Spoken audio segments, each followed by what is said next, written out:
بسم اللہ الرحمن الرحیم۔ السلام علیکم۔ پروگرام علم و حکمت میں خوش آمدید۔ میں ہوں محمد حسن الیاس۔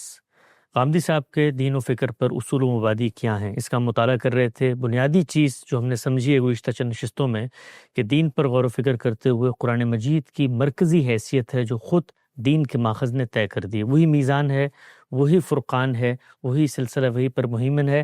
حق و باطل کے فیصلے کے لیے معیار اسی کی بات ہے۔ غام صاحب کا یہ کہنا ہے، اپنے اس آرٹیکل میں انہوں نے اس کو بنیادی نقطے کے طور پر، اولین نقطے کے طور پر پیش کیا، اور ساتھ ساتھ یہ بتایا ہے کہ جب ہم اس کی اس حیثیت کو مانتے ہیں تو چار ایسے تقاضے ہیں جو پیدا ہوتے ہیں، اور پھر ان چاروں چیزوں کو ہمیں ماننا پڑے گا۔ دو چیزیں زیر بحث آئی تھیں، میں چاہتا ہوں کہ آج تیسری چیز کو ہم آگے بڑھائیں۔ غام صاحب نے اپنی کتاب مقامات میں لکھا ہے، ثالثاً قرآن کی وہ سب آیتیں محکم ہیں جن پر ان کی ہدایت کا مدار ہے، اور متشابہات صرف وہ آیتیں ہیں جن میں آخرت کی نعمتوں اور نقمتوں میں سے کسی نعمت یا نقمت کا بیان تمثیل اور تشبیہ کے انداز میں ہوا ہے، یا اللہ تعالیٰ کے صفات و افعال اور ہمارے علم اور مشاہدے سے ماورا اس کے کسی عالم کی کوئی بات تمثیلی اسلوب میں بیان کی گئی ہے۔ یہ آیتیں نہ غیر متعین ہیں اور نہ ان کے مفہوم میں کوئی ابہام ہے۔ ان کے الفاظ بھی عربی مبین ہی کے الفاظ ہیں، اور ان کے معنی ہم بغیر کسی تردد کے سمجھتے ہیں۔ ان کی حقیقت البتہ ہم اس دنیا میں نہیں جان سکتے، لیکن اس جاننے اور نہ جاننے کا قرآن کے فہم سے چونکہ کوئی تعلق نہیں ہے، اس لیے ہم اس کے در پہ نہیں ہوتے۔ ہم سب یہ تیسرا نقطہ آپ نے بتایا ہے، جب ہم قرآن مجید کو وہ حیثیت دیتے ہیں تو ظاہری بات ہے، علم بھی یہی کہتا ہے، عقل بھی یہی کہتی ہے، اور یہ لازمی تقاضا ہے کہ پھر اس کی ہر چیز کو ہمیں سمجھ میں آنا چاہیے۔ ہم یہ دیکھتے ہیں کہ قرآن مجید کا جب مطالعہ کیا جاتا ہے، بالکل ابتدائی کر دی جاتی ہے اس کی، تو ہمیں بتایا جاتا ہے کہ قرآن مجید کے اندر کچھ ایسی چیزیں بھی ہیں جن کو ہم نہیں سمجھ سکتے، جن کا معنی اللہ جانتا ہے، اللہ کا پیغمبر ان کے مابین تھا۔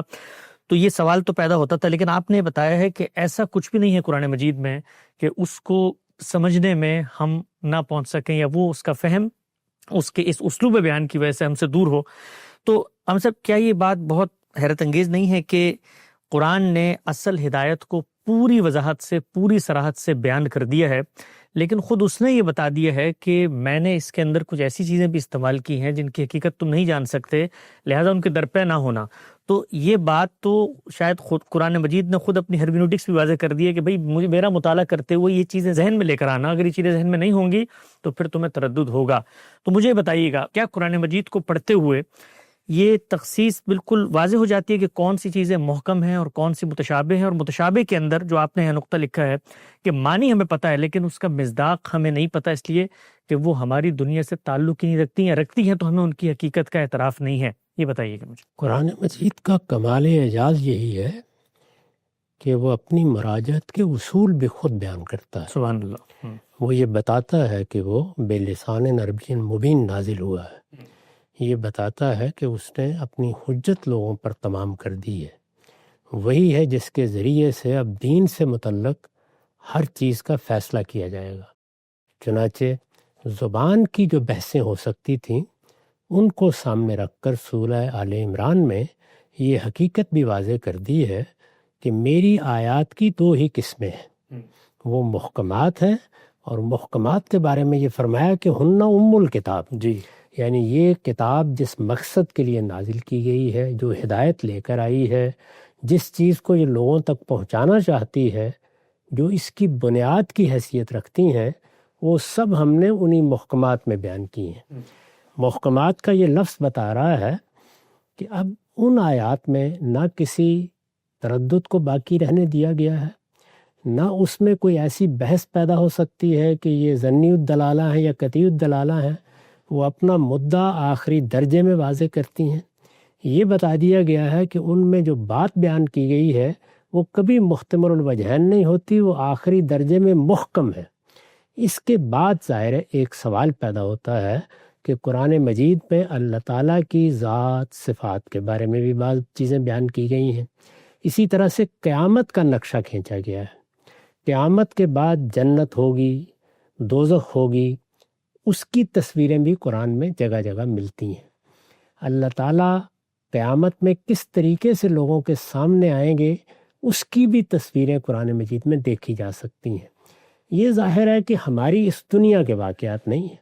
انسان کے ساتھ معاملہ یہ ہے کہ وہ جب زبان سے کسی چیز کا ابلاغ کرتا ہے یا ابلاغ چاہتا ہے تو یا تو الفاظ ہوں گے جو اپنا مصداق پہلے طے کر چکے ہیں جی اور یا ان پر قیاس کر کے کوئی بات کہی جائے گی. ٹھیک. اس کے سوا انسان کے پاس ان چیزوں کو بیان کرنے کا کوئی طریقہ نہیں ہے جو نہ ابھی اس کے تجربے میں آئی ہیں نہ اس کے تصور میں کہیں موجود ہے. تو قرآن مجید نے یہ بتایا ہے کہ ہم نے اپنی ہدایت تو محکمات میں بیان کر دی ہے، ان میں نہ معنی کے لحاظ سے کوئی تردد ہے نہ مصداق کے لحاظ سے کوئی تردد ہے. تم ان آیتوں کو پڑھو گے، ان کو ان کے سیاق سباق میں رکھ کے دیکھو گے تو اپنی ہدایت کو 2 اور 2 4 کی طرح واضح کر دیں گے. ٹھیک. یہی وہ چیز ہے جس کے بارے میں نے اس سے پیچھے بھی یہ عرض کیا تھا کہ امام حمید الدین فراہی نے یہ توجہ دلائی کہ قرآن مجید کو جب اس زاویے سے ہم دیکھتے ہیں تو لا یحتمل الا تعویل واحدہ، یعنی وہ ہمیں ہاتھ پکڑ کر اپنے مدعا تک لے جاتا ہے اور اس مدعا میں پھر کوئی احتمالات باقی نہیں رہتے. ہماری طرف سے کمی یا کمزوری ہوتی ہے جو اختلافات کا باعث بن جاتی ہے، یا ہم نے قرآن مجید کے لیے جو ضروری تیاری چاہیے وہ نہیں کی ہوتی، اس طرح قلت علم کی وجہ سے غلطی کر بیٹھتے ہیں، یا تدبر کا حق ادا نہیں کیا ہوتا. ورنہ اللہ تعالیٰ کی کتاب جس ہدایت کو لے کے آئی ہے اس کو بالکل واضح طریقے پر پہنچا دیتی ہے. ٹھیک. اور حجت بن کر پہنچا دیتی ہے، برہان بن کر پہنچا دیتی ہے، اس میں کوئی مسئلہ باقی نہیں رہتا. البتہ اس عالم سے ماورا، جی نادیدہ ظاہر ہے کہ وہ عالم جو ہم دیکھ نہیں سکتے، جس کو حقیقت کے لحاظ سے ہماری گرفت میں لایا نہیں جا سکتا، اس میں اللہ تعالیٰ کہتے ہیں کہ میں نے یہ طریقہ اختیار کیا ہے کہ اس عالم کا تعارف تمہیں اس دنیا میں جو چیزیں تمہارے پاس موجود ہیں یا جن کے لیے الفاظ موجود ہیں ان سے گویا ایک مشابہت پیدا کر کے دکھا دیا. ٹھیک. یعنی وہ بھی ایک لحاظ سے تصویر کے طور پر تمہارے سامنے آ گئے ہیں، لیکن ان کی حقیقت کو بیان کرنے کے لیے نہ کسی زبان میں کوئی الفاظ موجود ہیں، نہ ان کی حقیقت انسان کے تصور میں آ سکتی ہے. تو اس میں متشابہات کا طریقہ اختیار کیا گیا ہے. متشابہات کو بدقسمتی سے لوگوں نے مشتبہات کے معنی میں لے لیا، یعنی ان کے معنی متعین نہیں ہو سکتے، ان میں کوئی چیز واضح طور پر بیان نہیں ہوتی. یہ مطلب نہیں ہے. مطلب یہ ہے کہ ایک چیز ابھی وجود میں نہیں آئی، وہ تمہاری گرفت میں نہیں آئی، وہ تمہارے تصور میں نہیں آئی، وہ تمہارے علم میں نہیں آئی، اس کے لیے تمہاری زبان میں کوئی الفاظ موجود نہیں ہیں. تو ہم یہ دیکھتے ہیں کہ دنیا میں کیا چیزیں تمہارے سامنے موجود ہیں، ان کے لیے الفاظ بھی ہیں، ان کو بیان کرنے کے لیے اسالیب بھی ہیں، ان کو ہم مستعار لیتے ہیں اور تشبیہ دے کر یا مشابہ ٹھہرا کر تمہارے سامنے ایک تصویر رکھ دیتے ہیں. ان آیتوں کو جب ہم دیکھتے ہیں تو ان کے معنی بالکل واضح ہوتے ہیں، یعنی معنی کے لحاظ سے ان میں کوئی تردد نہیں ہوتا. صرف مسئلہ یہ پیدا ہوتا ہے کہ ان معنی کے نتیجے میں جو مصداق سامنے آنا چاہیے، حقیقی تصویر جو ہے، حقیقی تصویر کیا ہے، تو قرآن نے اس کو اس طرح واضح کیا ہے کہ ان کے معنی سے متعلق کوئی ابہام نہیں ہے، البتہ ان کی تعویل یعنی ان کی حقیقت اس کو تم نہیں جان سکتے. اس کے لیے قیامت میں اٹھنا ہوگا، اس عالم کو دیکھنا ہوگا. جب وہ سامنے آئے گا تو اس کی حقیقت بھی سامنے آ جائے گی. اس وقت انسان یہ خیال کرے گا کہ مجھے اس کا تعارف تو کرا دیا گیا تھا، لیکن یہ کہ میں اس سے جو تصور قائم کرتا تھا اس کو میں نے اب حقیقت کی صورت میں دیکھا. اس کو پھر قرآن مجید نے مختلف پہلوؤں سے واضح بھی کیا ہے. مثال کے طور پر سورہ یوسف میں قرآن نے یہ بتایا کہ جیسے تمہیں کوئی خواب آتا ہے، خواب میں کچھ چیزیں دکھائی جاتی ہیں. سیدنا یوسف علیہ السلام کو یہ دکھایا گیا کہ 11 ستارے اور سورج اور چاند ان کے سامنے سجدہ ریز ہیں. جی یہ بات جس آیت میں بیان ہوئی ہے اس آیت کا مطلب ہم سمجھتے ہیں.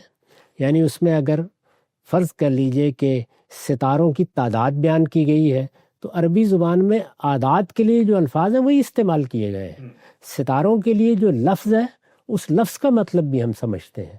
سورج اور چاند کے لیے شمس اور قمر کے الفاظ عربی زبان کے عام الفاظ ہیں وہی استعمال کیے گئے ہیں. جب ہم اس آیت کو پڑھتے ہیں تو اس کے یہ معنی سمجھنے میں کوئی دقت نہیں ہوتی کہ سیدنا یوسف علیہ السلام نے جو خواب دیکھا تھا، جو رویا دیکھا تھا، اس میں انہوں نے 11 ستارے اور سورج اور چاند کو اپنے سامنے سجدہ کرتے ہوئے دیکھا تھا. ٹھیک. یہ بات بالکل واضح ہے، اس میں کوئی ابہام نہیں. لیکن اس سے مراد کیا تھی؟ یہ جو خواب دکھایا گیا اس کی تعبیر کیا تھی؟ اس کا حقیقی مصداق کیا تھا؟ تو قرآن نے بتایا کہ وہ اس وقت سامنے آیا جب سیدنا یوسف کے 11 بھائی اور ان کے والدین آئے اور وہ ان کی عظمت کو دیکھ کر ان کے سامنے سر جھکانے پر مجبور ہو گئے۔ تو اس طریقے سے گویا جو مصداق تھا وہ تو جب تک سامنے نہیں آیا اس وقت تک وہ واضح نہیں کیا جا سکتا تھا۔ اس کے بارے میں یہ تعلیم دی گئی کہ اس کے در پہ بھی نہیں ہونا چاہیے۔ رسالت مآب صلی اللہ علیہ وسلم کے بھی بہت سے رویا روایتوں میں بیان ہوئے ہیں، ان میں بھی یہی ہے، یعنی ایک چیز دکھائی جاتی ہے، اب یہ کہ مجھے دودھ پینے کے لیے دیا گیا، دودھ کے لیے عربی زبان کا لفظ پینے کے لیے دیا گیا، اس کے لیے افعال وہ سب ہمارے معروف الفاظ ہیں، لیکن دودھ سے مراد کیا تھی؟ تو اللہ تعالیٰ نے یہ بتایا ہے کہ یہی اسلوب ہم نے جنت، دوزخ اور دوسری چیزوں کو بیان کرنے کے لیے اختیار کیا ہے۔ یعنی جس طریقے سے ہم خواب میں ایک تمثیل بنا دیتے ہیں اور اس طرح ایک تصویر سامنے آ جاتی ہے، لیکن اس کا مصداق پھر جب تعبیر سامنے آتی ہے اس وقت معلوم ہوتا ہے۔ تو دنیا میں رہتے ہوئے تم اس طریقے سے معنی سمجھ لیتے ہو۔ اب مثال کے طور پر دیکھیں نا، ہمیں بتایا گیا ہے کہ ذات باری عرش پر متمکن ہے، جی، اس کی نوعیت کیا ہے؟ عرش کا کیا مطلب ہے؟ کیا جس طرح ہمارے تخت ہوتے ہیں وہی چیز ہے؟ یعنی عرش کے لیے جو لفظ استعمال ہوا ہے اس کا مطلب ہم سمجھتے ہیں، اس میں جو استوا کا فعل استعمال ہوا ہے اس کو ہم جانتے ہیں، تو معنی میں کوئی مسئلہ نہیں ہے، لیکن اس کی حقیقی صورت کیا ہوگی؟ کیونکہ ہمیں دوسری جانب متنبع کر دیا گیا ہے کہ اللہ تعالیٰ کے بارے میں ہمیشہ ملحوظ رہو، لیس کمثلہ شیء، یعنی اس کو تم اس دنیا کی کسی چیز کے حوالے سے نہیں سمجھ سکتے۔ اس کے بارے میں یہ خیال نہ کرنا کہ اس کی ہستی ہے تو اس کا تمہاری طرح کا کوئی جسم ہوگا، وہ اسی طرح سے زمان و مکان کا پابند ہوگا، ان چیزوں کا خدا کے بارے میں تصور نہیں کیا جا سکتا۔ تو اب ظاہر بات ہے کہ اس بات کو ہمیں قیامت ہی پر مؤخر کرنا پڑتا ہے کہ اس کی حقیقت وہاں سامنے آ جائے گی۔ ہم یہاں جس طرح سمجھتے ہیں، جتنے معنی ہمارے علم میں ہوتے ہیں اس کو ہم جانتے ہیں اور اس علم پر اللہ کا شکر ادا کرتے ہیں، ٹھیک، لیکن یہ کہ وہ حقیقی صورت میں کیسے سامنے آئے گا، یا اسی طرح سے مثلاً قرآن مجید میں بیان ہوا ہے کہ قیامت میں 8 فرشتے اللہ تعالیٰ کا عرش اٹھائے ہوئے ہوں گے۔ جی، اب ظاہر ہے کہ یہ بھی ایک ایسی تعبیر ہے جس سے ہمارے ذہن میں اسی طرح کے ایک تخت کا تصور آتا ہے جیسے ہم دیکھتے ہیں، لیکن جب متنبع کر دیا گیا ہے کہ اس طرح کا معاملہ اللہ تعالیٰ کے بارے میں متصور نہیں ہو سکتا، تو اس کا مطلب یہ ہے کہ مصداق کو ہم یہاں نہیں سمجھ سکتے، لیکن 8 فرشتے وہ اٹھائے ہوئے ہوں گے، یہ سارے الفاظ عربی زبان کے معروف الفاظ ہیں، ان کا مطلب ہم سمجھ لیتے ہیں۔ تو یہ بات یہاں بتائی گئی ہے کہ اللہ تعالیٰ نے اپنی کتاب کے بارے میں ہمیں متنبع کر دیا ہے کہ اس میں الفاظ کی کوئی مختلف قسمیں نہیں ہیں، الفاظ کی قسمیں 10 ہو سکتی ہیں، وہ 10 پہلوؤں سے واضح بھی ہو سکتے ہیں، خفی بھی ہو سکتے ہیں، جی، لیکن قرآن کی آیات میں جا کر وہ 2 ہی صورتوں میں تبدیل ہو گئے ہیں۔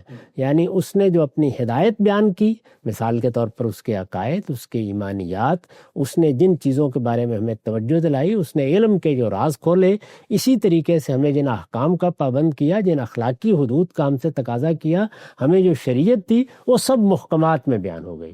یعنی اس میں نہ کوئی تردد ہے نہ کوئی تذبذب ہے، وہاں دونوں چیزیں واضح ہیں، معنی بھی واضح ہیں اور ان معنی کا مصداق بھی ہم جانتے ہیں۔ جی، جب ہمیں کہا جاتا ہے کہ تم چور کے ساتھ یہ معاملہ کرو گے تو ہم ان لفظوں کے معنی بھی جانتے ہیں جو عربی زبان میں اس کے لیے اختیار کیے گئے ہیں، سارق کا کیا مطلب ہے، فقطعوا ایدیہما کا کیا مطلب ہے، لیکن یہ کہ ان کا مصداق کیا ہے وہ ظاہر ہے ہماری دنیا کی چیز ہے، ہم متعین کر لیتے ہیں۔ ہمیں معلوم ہے چور کس کو کہتے ہیں، ہمیں معلوم ہے ہاتھ کس کو کہتے ہیں، لیکن یہی بات اگر مثال کے طور پر آخرت کے بارے میں بیان کی جائے کہ وہاں تمہارے ہاتھ نمودار ہو جائیں گے، وہ کیسے ہوں گے، ان کی کیا نوعیت ہوگی، یا اسی طرح ذات باری کے بارے میں اس طرح کی تعبیریں اختیار کی جائیں تو ان کو بھی اسی طرح دیکھا جائے گا۔ تو قرآن مجید نے یہ ہمیں متنبع کیا ہے کہ اس کتاب کو کیونکہ صرف دنیا کے معاملات بیان نہیں کرنے تھے، بلکہ اس کے ساتھ یہ کتاب تو اصلاً تمہیں یہ بتانے کے لیے آئی ہے کہ موت کے بعد ایک دوسری زندگی ہے، تمہیں یہ بتانے کے لیے آئی ہے کہ تمہارا پروردگار ایک حی و قیوم ہستی ہے۔ تو ظاہر ہے وہ ہستی ہے، ایک شخصیت رکھتا ہے، تو اس کی ذات کے بارے میں بھی سوالات پیدا ہوں گے، اور اگر قیامت ایک عالم ہے، ایک حقیقی عالم ہے، تو اس عالم میں ہم کیسے اٹھیں گے، اس کی نوعیت کیا ہوگی، کیا وہاں یہی زمین و آسمان ہوں گے، کیا یہی ماحول ہوگا، کیا یہی زمان و مکان ہوں گے، کیا اسی طریقے کی نعمتیں ہوں گی؟ یہی درخت ہیں جن کا ذکر ہو رہا ہے، یہی نہریں ہیں جن کو قرآن بیان کر رہا ہے، یہی پھل ہیں جن کا قرآن نام لے رہا ہے۔ یہ ساری باتیں چونکہ بیان کرنی ہیں تو اس کے بارے میں متنبہ کر دیا کہ یہ تصور نہ کرنا، وہ دنیا ہے جو تمہارے اس وقت تصورات سے بالاتر ہے، لیکن اس کی ایک تصویر تمہارے سامنے رہنی چاہیے، وہ ہم نے اس طرح سے بیان کر دی ہے۔ تو یہ آیات متشابہات ہے۔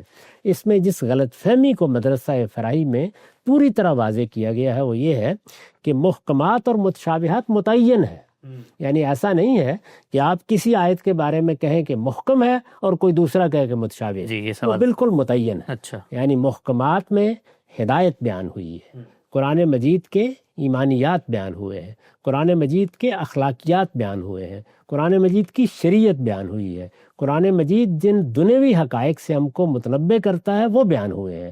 تو محکمات کے بارے میں کوئی تردد نہیں ہے، اور متشابہات صرف وہ آیات ہیں جن میں ذات باری کے بارے میں، ہم سے پہلے کے عالم کے بارے میں، بعد میں آنے والے عالم کے بارے میں جو ہماری گرفت میں نہیں آتا، کچھ حقائق ہمیں بتائے گئے ہیں۔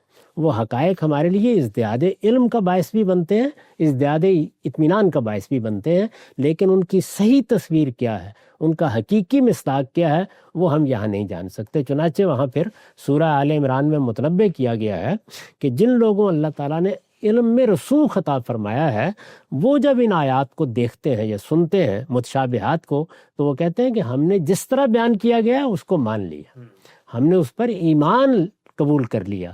وہ کبھی ان کے در پہ نہیں ہوتے، انہیں یہ معلوم ہے کہ لا یعلم تاویلہ الا اللہ، اللہ کے سوا ان کی تعویل یا ان کی حقیقت کوئی نہیں جانتا۔ یہ تعویل کا لفظ سورہ ظاہر ہے وہاں بھی استعمال ہوا ہے اور یہاں بھی استعمال ہوا ہے۔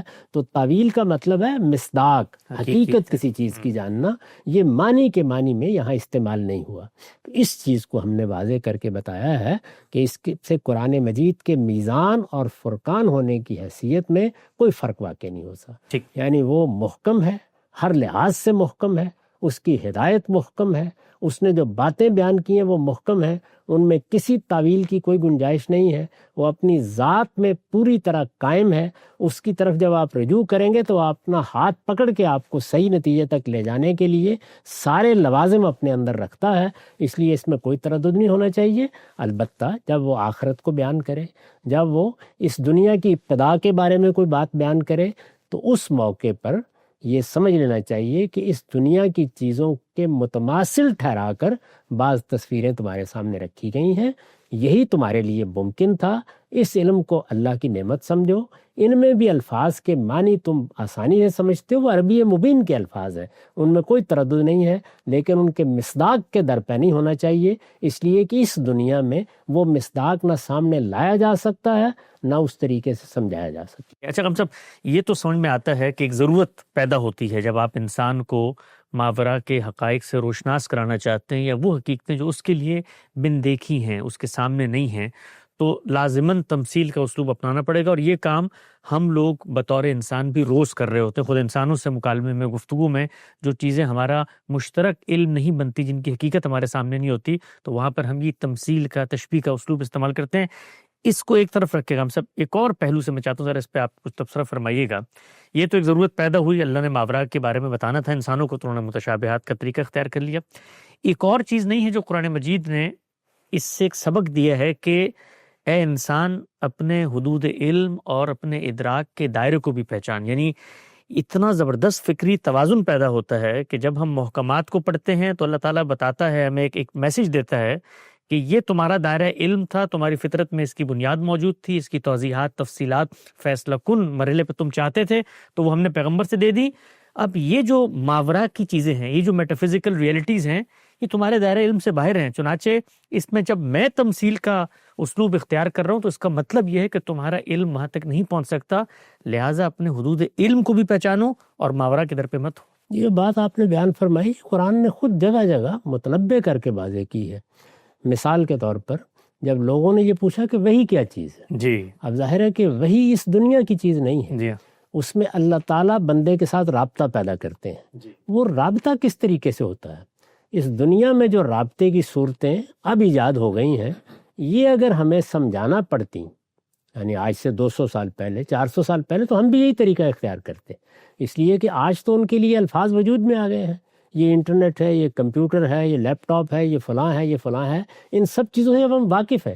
ایک لفظ ہم کہتے ہیں تو ہمارا مخاطب اس کو سمجھ لیتا ہے، لیکن یہ چیزیں جب ایجاد نہیں ہوئی تھیں، اگر کوئی مستقبل کا علم حاصل کر کے ان کی تصویر ہمارے سامنے رکھنا چاہتا تو وہ اس وقت جو چیزیں تھیں ان سے مشابہ ٹھہرا کے ایک تصویر سی بنا دیتا۔ جی، تو اللہ تعالیٰ نے بھی بالکل یہی طریقہ اختیار کیا، چنانچہ وحی کے بارے میں سوال کیا کہ اس کی حقیقت کیا ہے، تو آپ دیکھیں کہ اس میں کیا جواب دیا ہے، یسألونک عن الروح، یہ وحی کے بارے میں سوال کرتے ہیں، ان کو یہ بتا دیجئے کہ یہ کیا ہے، یہ امر ربی ہے، امر یعنی ذات باری کی طرف سے ایک امر صادر ہوتا ہے، ایک حکم صادر ہوتا ہے، وہ اس کے بعد بندے تک پہنچنے کا ایک رابطہ پیدا کر لیتا ہے۔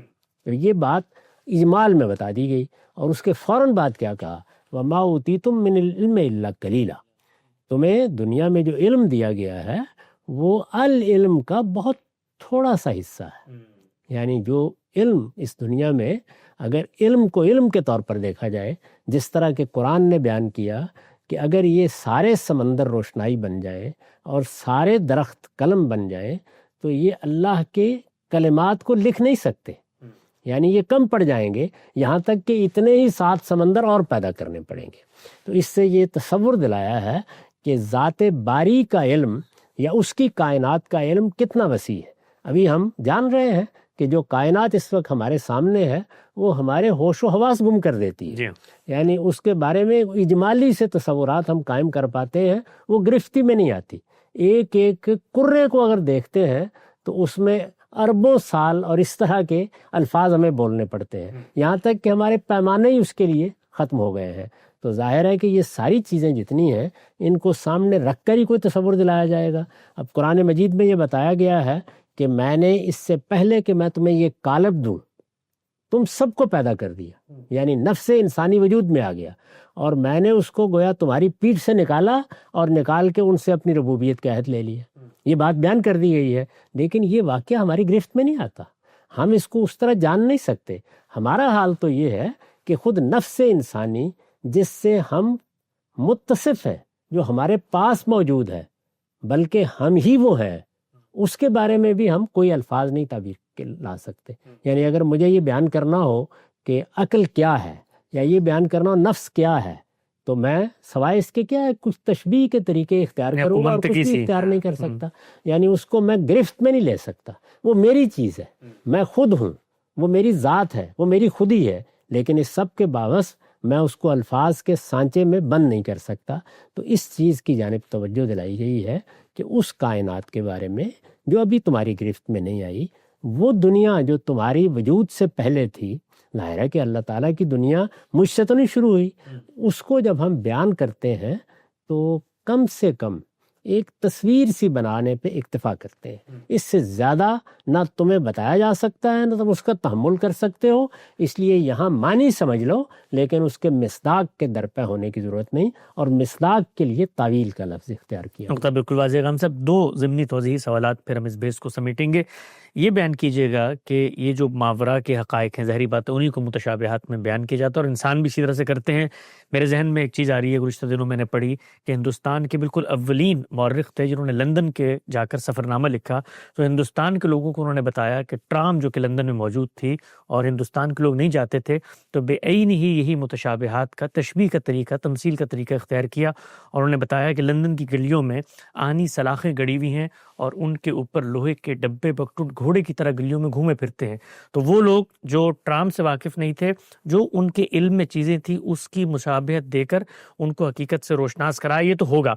اس میں ہم سب ایک چیز یہ کہ جیسے کہ آج کے دور میں الحاد چونکہ حسی طور پر کسی چیز کے مشاہدے کو بنیاد بنائے بغیر اس کے اوپر اعتبار نہیں کرتا، تو ہم نے دیکھا ہے کہ یہ جو میٹا فزکس ہے، ماورا ہے، کچھ بڑے فلسفیوں نے، مفکرین جیسے کہ علامہ اقبال نے اپنے خطبات میں یہ بتانے کی کوشش کی ہے کہ یہ جو ماورا بالکل تمہاری گرفت سے باہر ہے، تو اس کی کچھ ایسی صورتیں بھی ہیں جو تمہارے اپنے تجربات سے گزرتی ہیں، وہی ہی کو سامنے رکھ کے انہوں نے یہ بتایا کہ اس طرح شاعر کے اوپر ایک طریقے کی چیز ہوتی ہے تو اسی کا ایک اگلا درجہ یا بہت بڑا درجہ.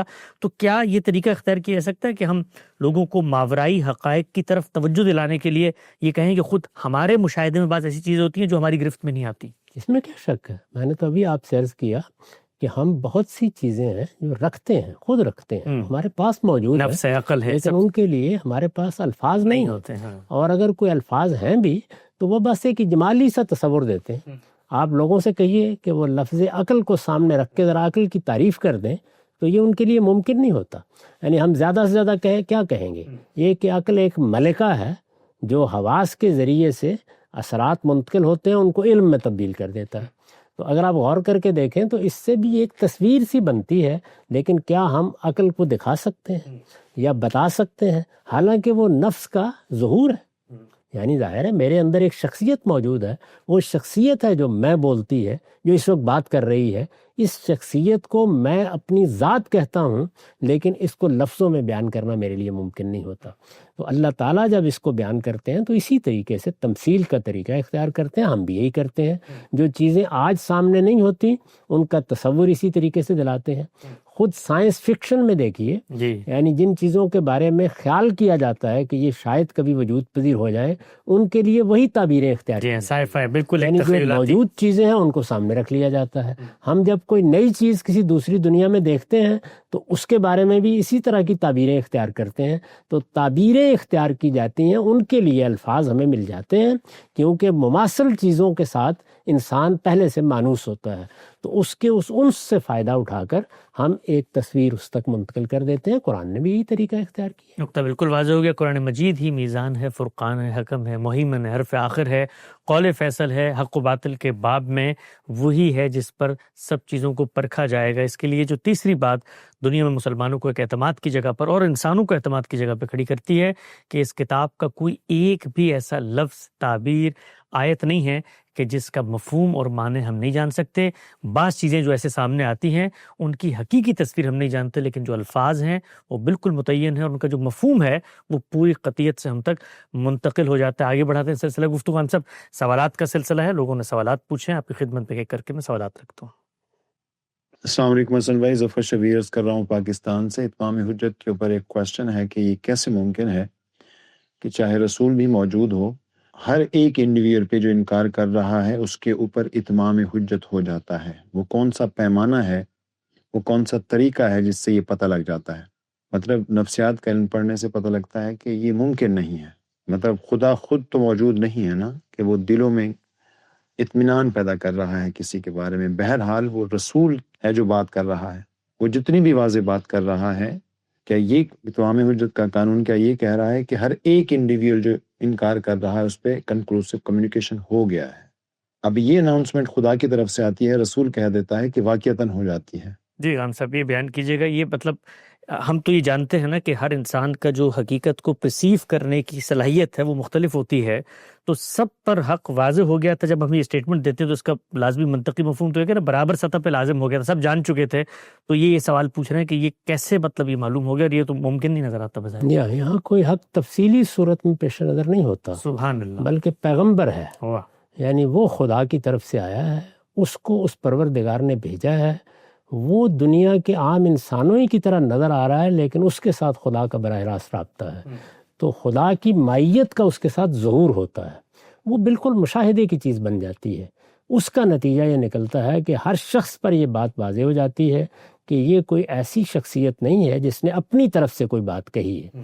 پھر یہ کہ اس کا فیصلہ کیا ہم نے کرنا ہے، یعنی یہ ہم نہیں فیصلہ کرتے، یہ پیغمبر بھی نہیں کرتا. وہ بھی اس پوزیشن میں نہیں ہوتا کہ وہ لوگوں کے اندر اتر کر یہ فیصلہ کرے. یہ فیصلہ بھی خدا خود کرتا ہے، اور پھر اس کے بعد وہ اپنا فیصلہ سنا دیتا ہے اور یہ کہتا ہے کہ جو فیصلہ میں نے اس وقت کیا ہے یہ فیصلہ بالکل ٹھیک عدل پر مبنی کر دیا گیا ہے. ہم لا یظلمون. قیامت میں اگر کسی کا کوئی مقدمہ ہے تو میں اس کے باطن کو سامنے رکھ کر اس پر وہاں بھی اپنی حجت تمام کر دوں گا. تو یہ پوری بات ہے. البتہ اگر ہمیں کہا جاتا کہ ان کے بارے میں تم فیصلہ کرو تو وہ بالکل درست کہتے ہیں. ہم انسان جو علم نفسیات وجود میں لائے ہیں وہ ہے کیا کیا اس میں ہم نفس کا مشاہدہ کرتے ہیں؟ نہیں، ہم اس کے احوال کا مشاہدہ تعاملات کو کرتے ہیں، دیکھتے ہیں۔ اور ان احوال کا مشاہدہ کر کے ہم اس رویے کو، اس بیہیویئر کو دیکھتے ہیں اور اس کی بنیاد پر ایک اندازہ قائم کرتے ہیں۔ تو ہمارے علم کے حدود یہی ہیں، ہمارے پاس کوئی ذرائع بھی نہیں ہے۔ اللہ تعالیٰ اپنے بارے میں کہہ رہا ہے کہ جب میری طرف سے وہ سب کچھ فراہم کر دیا جاتا ہے جس کے بعد انکار کی گنجائش نہیں رہتی، پھر میں مہلت دیتا ہوں اور اس کے بعد میں فیصلہ سنا دیتا ہوں، اور اپنے اس فیصلے کی حقیقت میں قیامت میں ان کے سامنے واضح کرتا ہوں۔ سبحان اللہ، بہت خوبصورت جناب صاحب نقطہ آپ نے واضح کیا۔ اچھا ہم سے اس میں ایک ضمنی بات یہ بھی تو ہے نا کہ پیغمبر کے ساتھ خدا کی مائیت کا ظہور ہوا تو وہ ایسا نہیں تھا کہ جیسے ایک لمحے میں کوئی فلیش دنیا میں پھیلا اور پھر اس کے بعد وہ ظہور غائب ہو گیا۔ پیغمبر جیتی جاگتی ہستی کے طور پہ وہاں موجود ہیں، کلام اللہ دے رہے ہیں، 23 سال کا عرصہ ہے، خطوط لکھ رہے ہیں، ایک جگہ سے دوسری جگہ جا رہے ہیں، لوگ ان سے واقف ہیں، متوجہ کر رہے ہیں اور بلا رہے ہیں کہ بھائی کوئی تردد ہے، اشکال ہے، ابہام ہے، میری بات سمجھ میں آ رہی تو مجھ سے پوچھو۔ تو کسی بھی نفسیات کی سطح پہ کوئی بھی تردد پیدا ہوتا ہے تو پیغمبر تو بیٹھے ہیں اس کا جواب دینے کے لیے۔ یہی وجہ ہے، یعنی اللہ تعالیٰ نے اس دنیا میں جو ہدایت کا اہتمام کیا ہے وہ اس طرح نہیں کیا ہے کہ ہر شخص تک وہ ہدایت پہنچا کے یا اس کے اندر انجیکٹ کر دی جائے، نہیں، ہدایت کا اہتمام کر دیا گیا ہے اور انسان میں طلب علم رکھ دی گئی ہے۔ تو اب انسان کو آگے بڑھنا ہے اور سوچنا ہے اور غور کرنا ہے اور جانا ہے اور چیزوں کو پانا ہے۔ اس میں ظاہر ہے کہ انسان نے کیا رویہ اختیار کیا؟ کیا اس نے اناد کا رویہ اختیار کر لیا، تعصبات کا اسیر ہو کے رہ گیا، یا وہ ایک سچا طالب علم بن گیا؟ تو سچے طالب علم کو آخری مرحلے میں بھی اس طرح بیان کیا ہے کہ وَإِنْ أَحَدٌ مِّنَ الْمُشْرِكِينَ اسْتَجَارَكَ فَأَجِرْهُ حَتَّىٰ يَسْمَعَ كَلَامَ۔ سبحان اللہ۔ یعنی اگر کوئی ایک شخص بھی ایسا اس وقت موجود ہے جو آ کے یہ کہتا ہے کہ مجھ پر ابھی حق واضح نہیں تو ہے، پھر اس کو ہاتھ اس نہیں کو لگا موقع دے دیجیے، اس کے خلاف آپ کوئی کارروائی نہیں کر سکتے۔ تو اللہ تعالیٰ نے جو کارروائی کرنے کا فیصلہ کیا وہ اپنے علم کی بنیاد پر کیا ہے، وہ میرے علم کی بنیاد پر نہیں کیا، یا میرے نفسیاتی تجزیے کی بنیاد پر نہیں کیا، نہ میں اپنے نفسیاتی تجزیے کو وہاں تک لے جا سکتا ہوں۔ ہمیں یہ بتایا گیا ہے کہ تم یہ فیصلہ نہیں کرو گے، یہ فیصلہ میں کروں۔ نقطہ بالکل واضح ہو گیا، آگے بڑھاتے ہیں، دیکھتے ہیں جی کون ہے ہمارے ساتھ۔ جی سوال کیجیے گا۔ السلام علیکم ورحمۃ اللہ وبرکاتہ۔ سر احسان احمد بات کر رہا ہوں پاک پتن سے۔ میرا سوال آپ سے یہ تھا کہ فوت شدگان کی طرف سے قربانی، ان کے نام کی قربانی یا رسالت محب صلی اللہ علیہ وآلہ وسلم کی طرف سے قربانی یا ان کے نام کی قربانی، اس کی شرعی حیثیت کیا ہے؟ یہ رسالت محمد صلی اللہ علیہ وسلم کے نام سے قربانی، امت کے نام سے ہم نے دیکھا ہے، یا قوم میں قربانی، اس کی کیا ہم سب دینی شرعی حیثیت؟ یہ قربانی ایک عبادت ہے، یہ نظر کی عبادت ہے، یعنی ہم اپنے جان و مال کی نظر اپنے پروردگار کی بارگاہ میں پیش کرنا چاہتے ہیں۔ ٹھیک، ظاہر جان و مال کی نظر کے مواقع تو کبھی کبھی ہوتے ہیں، چنانچہ اس کو ایک علامت کے طور پر جانوروں کی قربانی کی صورت دے دی گئی ہے۔ ٹھیک، اس سے مقصود یہ ہے کہ انسان کو توجہ دلائی جاتی رہے کہ تم جس پروردگار کے بندے ہو، وہ اگر کبھی جان و مال بھی چاہے تو تمہارا فرض ہے کہ وہ پیش کر دو۔ اس کو قرآن مجید نے اس طرح ادا بھی کیا ہے کہ ان اللہ اشتری من المؤمنین اموالہم وانفسہم بان لہم الجنہ۔ تو یہ قربانی کی عبادت ہے۔ اب ظاہر ہے کہ عبادت ہے یہ، تو ہم بعض موقعوں کے اوپر یہ کہتے ہیں کہ گویا ہم اپنی طرف سے یہ نیکی کا کام کر رہے ہیں تو ہم اس کا اجر چاہتے ہیں کہ فلاں کو بھی مل جائے، فلاں کو بھی مل جائے۔ اپنے باپ کے بارے میں کہہ دیا، ماں کے بارے میں کہہ دیا، یہ بالکل وہی چیز ہے جو عام زندگی میں بھی ہوتی رہتی ہے۔ بعض لوگوں میں خواہش پیدا ہوتی ہے میں نماز پڑھوں، میں نفل ادا کروں، میں روزہ رکھوں تو میں ایسا کہہ دوں۔ تو رسالت مآب صلی اللہ علیہ وسلم نے اس کا جواب دیا ہے۔ آپ نے فرمایا تمہیں اس کا اجر مل جائے گا، کرنا چاہتے ہو کر لو۔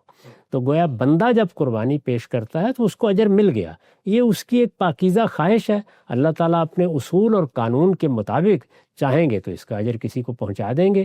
ظاہر ہے ان کے ہاں اجر کا ایک قانون ہے، وہ اپنے قانون کی خلاف ورزی نہیں کرتے، اور وہ قانون یہ ہے کہ جہاں نیکی اور خیر کی نیت اور ارادہ پایا جاتا ہے، اس کی اگر عملی تکمیل کسی دوسرے نے بھی کر دی ہے تو اللہ تعالیٰ اسے قبول فرما لے۔ ٹھیک، تو ہم صاحب یہ اصل میں تو اللہ کی نظر ہو رہی ہوتی ہے، لیکن جب ہم یہ کہتے ہیں کہ یہ پیغمبر کی طرف سے، یا مثال کے طور پہ ہم یہ چاہتے ہیں کہ اس کا ایصال ثواب اس پہ ان کو پہنچ جائے، تو اس میں نظر تو اللہ ہی کی رہتی ہے، صرف ہم ایصال ثواب کے بارے میں کہہ رہے ہوتے ہیں کہ اس کا اجر ان تک پہنچ۔ عام طور پر قربانی میں لوگ ایسا ہی کرتے ہیں، لیکن اگر اللہ کے سوا کسی کی نظر کی جائے تو وہ شرک ہے۔ ٹھیک، اس سے ہر بندہ مومن کو بچنا چاہیے۔ ٹھیک، نقطہ واضح۔ اللہ کے سوا کوئی چیز کسی کی نظر کے طور پر پیش نہیں کی جا سکتی، یعنی پرستش اللہ کے لیے اطاعت مطلق طور پر اللہ کے لیے اور اسی طرح نظر بھی اللہ ہی کے لیے ہوتی ہے۔ البتہ ایصال ثواب کا لوگ خیال کر سکتے ہیں، اس میں بھی حضور نے بتا دیا کہ جو کرنے والا ہے اس کو نیکی کا اجر مل جائے گا، اس نے تو نماز پڑھی ہے، اس نے روزہ رکھا ہے، اور اگر وہ اس طرح کسی خواہش کا اظہار کر رہا ہے تو اللہ تعالیٰ اپنے قانون کے مطابق چاہے گا قبول کرے گا، چاہے گا قبول نہیں کرے گا۔ توازن ہو گیا، آگے بڑھاتے ہیں جی، سوال کیجیے گا۔ حسن بھائی، میں عفان بات کر رہا ہوں اور میں ادھر یورپ میں رہتا ہوں۔ میں اور میری وائف ہے میرے ساتھ، ہم لوگ جماعت میں نماز پڑھتے ہیں، مغرب کی نماز۔ تو اب یہاں پر عشاء 12 بجے ہوتی ہے رات کے، تو ہم لوگ نماز جمع کر کے ہی پڑھتے ہیں عموماً، مغرب اور عشاء۔ تو ہم جماعت جو ہے، جو ہم آپس میں 2 لوگ کرتے ہیں، وہ مغرب کی کرتے ہیں۔ تو کیا ہم جب نماز جمع کر رہے ہوں تو ہم عشاء کی بھی جماعت کر سکتے ہیں کیا؟ تو آپ اس میں رہنمائی فرما دیجیے۔ جی اچھا، ہم سے پہلے تو مجھے اس پہ بتائیے کہ کتنی خوبصورت چیز ہے کہ مغرب اور میاں بیوی کسی دور دراز ملک میں رہتے ہیں، نماز مسجد ظاہری بات دور ہوگی تو مل کے میاں بیوی جماعت سے نماز پڑھ لیتے ہیں۔ پہلے تو یہ بتائیے کہ یہ خود کتنی مبارک، کتنی خوبصورت چیز ہے۔ جس میں کوئی شک نہیں، ظاہر ہے آپ گھر میں اگر موجود ہیں اور لوگ آپ کے ساتھ شریک ہو جاتے ہیں تو بہت اچھی بات ہے۔ یعنی اولاً تو یہی چیز پیش نظر رہنی چاہیے کہ گھر کے قریب کہیں مسجد ہو، اللہ تعالیٰ کا معبد اگر موجود ہے تو وہاں جا کے سجدہ ریز ہوں۔ لیکن جو لوگ دوسرے ملکوں میں رہتے ہیں ان کے لیے بعض اوقات یہ ممکن نہیں ہوتا، یعنی مسجدیں اس طرح ان کے محلے میں یا ان کی گلی میں یا 2 گلی چھوڑ کر نہیں ہوتی، مسجدیں دور دور ہوتی ہیں جہاں پر آسانی کے ساتھ پہنچنا ممکن نہیں ہوتا، تو وہ گھر میں اگر جماعت کرا لیتے ہیں تو بہت اچھی بات ہے۔ اور اس میں جو انہوں نے بیان فرمایا ہے کہ ہم مغرب اور عشاء اس طرح ملا کے پڑھتے ہیں، یہ بھی ظاہر ہے کہ مشقت کا اگر موقع ہے یا کوئی ایسی صورت پیش آ گئی ہے جس میں رات دن کے اوقات اس طریقے کے نہیں ہیں تو اس میں 2 نمازیں جمع کی جا سکتی ہیں۔ جو نمازیں جمع کی جا سکتی ہیں کسی ضرورت کے تحت، وہ ظہر اور عصر ہیں اور وہ مغرب اور عشاء ہیں۔ وہ مقدم کر کے بھی جمع کی جا سکتی ہیں، مؤخر کر کے بھی جمع کی جا سکتی ہیں، اور اگر وہ نمازیں جمع کی گئی ہیں تو ان دونوں کی جماعت بھی کرائی جا سکتی ہے۔ یہ دیکھیے خود سنت میں یہ چیز ہمارے سامنے حج میں سامنے آ جاتی ہے، وہاں ہم اسی طریقے سے ظہر اور عصر کو ملا کے پڑھتے ہیں اور پھر مغرب اور عشاء کو ملا کے پڑھتے ہیں، تو اس میں بھی ایسے ہی ہوتا ہے، آپ چاہیں تو اکیلے پڑھ لیں اور چاہیں تو دونوں نمازوں کی جماعت کرا لیں۔ ٹھیک، اچھا ہم سے بھی ہمارے سفر میں بھی ہوتا ہے نا کہ قصر نماز میں مثال طور پہ ظہر عصر ملا کے پڑھ لی تو ظہر کی جماعت ظہر کے وقت کر لیں اور اسی کے ساتھ متصل عصر کی جماعت بھی کریں، تو کوئی جماعت سے نماز پڑھنا کسی بھی موقع پہ پھر کیا نفل بھی عام طور پہ کوئی جماعت سے پڑھ سکتا ہے کیا؟ پڑھ سکتے ہیں، اس میں بھی کوئی معنی نہیں۔ ہمارے سامنے یہ تراویح کی نماز ہے، جماعت ہی سے ہوتی ہے، جی تو یہ نفل نماز ہے، تہجد کی نماز ہے۔ چنانچہ صحابہ کرام نے یہ روایت قائم کر دی، رسالت میں آپ صلی اللہ علیہ وسلم کے پیچھے جب لوگوں نے تہجد پڑھی ہے 3 دن جیسے کہ روایتوں میں مذکور ہے، تو آپ نے یہ تو نہیں کہا کہ تم اس کی جماعت میں شریک نہیں ہو سکتے یا اس کی جماعت نہیں ہو سکتی، اور واضح سی بات ہے کہ اپنے پیچھے لوگوں کو محسوس کر کے آپ نے اسی طرح امامت کرا دی، تو اس وجہ سے اس میں کوئی معنی نہیں۔ ٹھیک، نقطہ بالکل واضح ہو گیا۔ غامدی صاحب کے ساتھ پروگرام کا وقت یہاں پہ ختم ہوتا ہے، دوبارہ حاضر خدمت ہوں گے، اب تک آپ کا بہت شکریہ۔